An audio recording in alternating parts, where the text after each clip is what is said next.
শুনতে পেলাম দোকান কাটা শুভেন্দু অধিকারী, মানে গান্ডু শুভেন্দু, ও নাকি ওর মান সম্মানের দাম 100 কোটি টাকা হেঁকেছে। হ্যাঁ, ঠিকই শুনেছেন আপনারা, যে শুভেন্দু অধিকারী মানহানির মামলা করেছেন মমতা ব্যানার্জির বিরুদ্ধে 100 কোটি টাকার। আচ্ছা বলুন তো, যে লোকটা রাস্তায় বেরোলে মহিলারা ঝাঁটা জুতো নিয়ে তাড়া করে, চোর চোর ধ্বনি দেয়, গাদ্দার বেঈমান বলে তাকে কটূক্তি করে, সেই লোকটার মান সম্মানের দাম 100 কোটি টাকা। আমি জানি না এই গান্ডুটা, এই শুভেন্দু অধিকারী, এই গান্ডুটা আর কত কাল কমেডিয়ানের মতো মানুষকে হাসাবে। রাজনৈতিক একটা ভার, একটা হোমো এই গান্ডু শুভেন্দু বাংলার রাজনীতিতে একটা অকাল কুষ্মাণ্ডু। এই লোকটা নিজেই জানে না কি বলছে, কি করছে, এবং এই সমাজের মানুষ তার এই কর্মকাণ্ডের জন্য তাকে কিভাবে অপমান করছে। এখন ব্যাপারটা এই যে মানুষের অপমানগুলোকে যদি তিনি মনে করেন যে অভিবাদন জানাচ্ছেন, তাহলে আর কিছু করার থাকে না। একটা মুখ পোড়া বাদর, সে কি আর মুখ পোড়ার ভয় করে? শুভেন্দুরও সেই অবস্থা।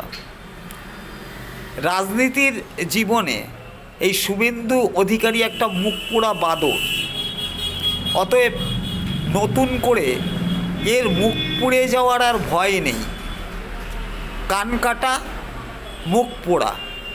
হ্যাঁ, প্রবাদ বাক্যে বলে, যার এক কান কাটা সে একটু ঢেকে ঢুকে চলে, আর যার দু কান কাটা সে জনসম্মুখে বাজারের মধ্যে দিয়েই হেঁটে চলে যায়। তার কারণ তার লজ্জা ঘৃণার লেশমাত্র থাকে না। তাই শুভেন্দু গান্ডুটাও তাই, এর লজ্জা ঘৃণা কোনো কিছুই অবশিষ্ট নেই। তাই কখনো ও ভবিষ্যৎবাণী করে জ্যোতিষী সাজে, 2 তারিখে রাষ্ট্রপতি শাসন হবে, 6 তারিখে মমতা ব্যানার্জির পদত্যাগ করতে হবে, 14 ফেব্রুয়ারির পরে তৃণমূল দল ক্ষমতায় থাকবে না, নির্বাচনে লড়ার ইচ্ছেটা ভুলে যাবে, অনেক কথা আমরা দীর্ঘদিন দেখেছি। এই রাজনৈতিক ভিখারি শুভেন্দু অধিকারী বিভিন্ন সময় বিভিন্ন রূপ ধরেছে। কখনো দেখেছি ভিক্ষুকের মতো দিনের পর দিন কোর্টে যেতে, হাইকোর্টে যেতে, সুপ্রিম কোর্টের দ্বারস্থ হতে। আসলে ও জানে যে মানুষ ওকে বিশ্বাস করে না, মানুষ ওকে পছন্দ করে না, মানুষ ওকে ঘৃণার চোখে দেখে। তাই বিভিন্ন সময় বিভিন্ন আশ্রয় খুঁজে নিয়ে ও বাঁচার চেষ্টা করেছে। কখনো কোর্ট, কখনো হাইকোর্ট, কখনো সুপ্রিম কোর্ট, আবার কখনো কখনো ধর্ম নিয়ে, কখনো রোহিঙ্গা নিয়ে, কখনো জ্যোতিষশাস্ত্রের মতো বা জ্যোতিষীদের মতো ভবিষ্যৎবাণী করেছে। কিন্তু সবথেকে অবাক করা বিষয় যে ওর কথাগুলোর কোনোটারই সারবস্তু খুঁজে পাওয়া যায়নি, বা বাংলার মানুষ পায়নি যে কোনো রকমের সারবত্তা বা সত্যতা। তা যাই হোক, এই শুভেন্দু গান্ডুর মুখে কিন্তু আপনারা এই মুহূর্তে কোনো রোহিঙ্গার কথা শুনতে পাচ্ছেন না, অথচ দীর্ঘ 10-12 মাস ধরে ও কিন্তু রোহিঙ্গার গল্প বলে সারা বাংলার বিভিন্ন প্রান্তে গুজব ছড়িয়েছিল। যাই হোক, রোহিঙ্গা গল্প বন্ধ হয়ে গেছে। ও বুঝে গেছে মানুষ ওকে কোন চোখে দেখছে, মানুষ ওর কোন কথাটা বিশ্বাস করছে, আর ওর বিশ্বাসযোগ্যতা কতখানি। তাই এখন ও ধরেছে ওর নিজের দাম ওর মান সম্মানের দাম নাকি 100 কোটি টাকা। ও মুখ্যমন্ত্রী মমতা ব্যানার্জির বিরুদ্ধে 100 কোটি টাকার মানহানির মামলা করেছে। আসলে শুভেন্দু অধিকারী নিজের ওজন জানে না। পাঁঠার দাম এখন অনেক, প্রায় 800 টাকা, 850 টাকা কেজি। শুভেন্দু অধিকারী তো একটা পাঁঠার যে মূল্য, সেই মূল্যরও সমতুল্য নয়। আর ওর মান সম্মানের কথা যদি বলি, তাহলে বলতে হয় অনিমেষ গিরি, পূর্ব মেদিনীপুরের একজন শিক্ষক, কিছুদিন আগে ওর বিরুদ্ধে একটা অভিযোগ করেছিল। তিনি রাষ্ট্রপতির কাছে, তিনি আরএসএস প্রধানের কাছে, তিনি প্রধানমন্ত্রীর কাছে এবং এই রাজ্যের বিজেপি সভাপতি শ্রমিক ভট্টাচার্য তার কাছে অবধি চিঠি পাঠিয়েছিলেন যে শুভেন্দু অধিকারী তার কাছ থেকে টাকা নিয়েছে রাজ্যসভার পদ দেবে বলে, লোকসভার পদ দেবে বলে, মানে সাংসদ করবে বলে, বা একটা নিদেন পক্ষে কাউন্সিলর করবে বলে। এছাড়া রেল, শিক্ষকতায় চাকরি, এই সমস্ত ব্যাপারে শুভেন্দু অধিকারী মানুষের কাছ থেকে টাকা নিয়েছে, অভিযোগগুলো আছে। তাই এই অভিযোগগুলো যারা জনসম্মুখে দাঁড়িয়ে করলো, চিঠি চাপাটির মাধ্যমে অভিযোগগুলো দায়ের করলো, তা শুভেন্দু অধিকারীর তাতে কি কোনো মানহানির কেস করা গেল না? তাহলে কি মনে হয় শুভেন্দু অধিকারী ওই ক্ষেত্রে নীরব কেন? ডাল মে কুছ কালা হ্যায়, তাই তো? এই শুভেন্দু অধিকারী পারিবারিক বা পরিবারতন্ত্রের কথা বলেন রাজনীতিতে। আমরা কি দেখেছি?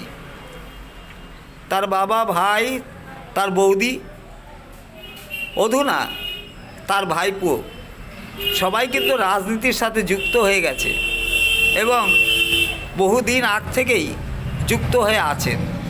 তিনি পরিবারতন্ত্রের কথা বলেন, তিনি তৃণমূল প্রাইভেট লিমিটেড কোম্পানির কথা বলেন। কোন মুখে বলেন? আজকে যদি বাংলার মানুষের কাছে প্রশ্ন করা হয় যে মেদিনীপুরে, পূর্ব মেদিনীপুরে একটা প্রাইভেট লিমিটেড কোম্পানি আছে রাজনৈতিক, কোনটা? বলবে অধিকারী অ্যান্ড সন্স, মানে শিশির অধিকারী এবং তার সাঙ্গপাঙ্গ বাচ্চা কাচ্চা, তাই তো? তাহলে এই শুভেন্দু অধিকারীর দর নাকি 100 কোটি টাকা। হতেই পারে, তার কারণ উনি 100 কোটি টাকা, 200 কোটি টাকা, 300 কোটি টাকার নিচে গুনতে পারেন না। তার মানে ওনার দুর্নীতির যে লিমিট, সেই লিমিটটা শুরু হয় 100 কোটি, 200 কোটি, 300 কোটি টাকা থেকে। ইনকামটা তো ওখান থেকেই, ফাটটা তো ওখান থেকেই। মুখে বড় বড় কথা বলেন আর নিজেই দুর্নীতির সবথেকে বড় পান্ডা। তা যাই হোক, শুভেন্দু অধিকারী 100 কোটি টাকার মানহানির মামলা করেছেন। আপনার বিরুদ্ধে এর আগে নারদা কেলেঙ্কারি, যেটা আমরা দেখেছি, খবরের কাগজে টাকা মুড়ে নিয়েছেন, মানে চুরি করেছেন, ঘুষ নিয়েছেন, কুচকচ নিয়েছেন, আর কত ভালোবাসায় বলবো। তা আপনার কত দাম সেটা আপনি নির্ধারণ করে ফেলেছেন 100 কোটি টাকা। আমরা জানি বালের দাম 5 শিকে, তা আপনি সেই বাল গাছ। হ্যাঁ, শুভেন্দু অধিকারী বাল গাছ, যার দাম 5 শিকে। নিজের দর নিজে হাঁকানো যায় না, এটা আইপিএলেও হয় না। প্লেয়াররা আইপিএলে যারা থাকেন তাদেরও দর ঠিক করে, সেই দলের যারা নেবেন তাদের কর্মকর্তারা তাদের পারফরমেন্স অনুযায়ী তাদের দর ঠিক করেন। আর আপনার যা পারফরমেন্স, দিলীপ ঘোষ বিজেপি সভাপতি থাকাকালীন 77টা এমএলএ করে দিয়ে গেছিলেন, 18টা এমপি করে দিয়ে গেছিলেন। আর আপনি এসে নিজেই জানেন না বর্তমানে আপনার বিধানসভার এমএলএর সংখ্যা কত, আর এমপি 18 থেকে নেমে 12তে এসে দাঁড়িয়েছে। তা এটা হচ্ছে আপনার সাফল্য, আপনি এতে গর্বিত থাকতে পারেন। আগামী দিনে শূন্য হওয়ার চেষ্টায় থাকুন, আমরা কামনা করি আপনি শূন্য হন। আর আপনার রাজনৈতিক জীবনের তো মৃতদেহ 2019 সালেই দাহ হয়ে গেছে,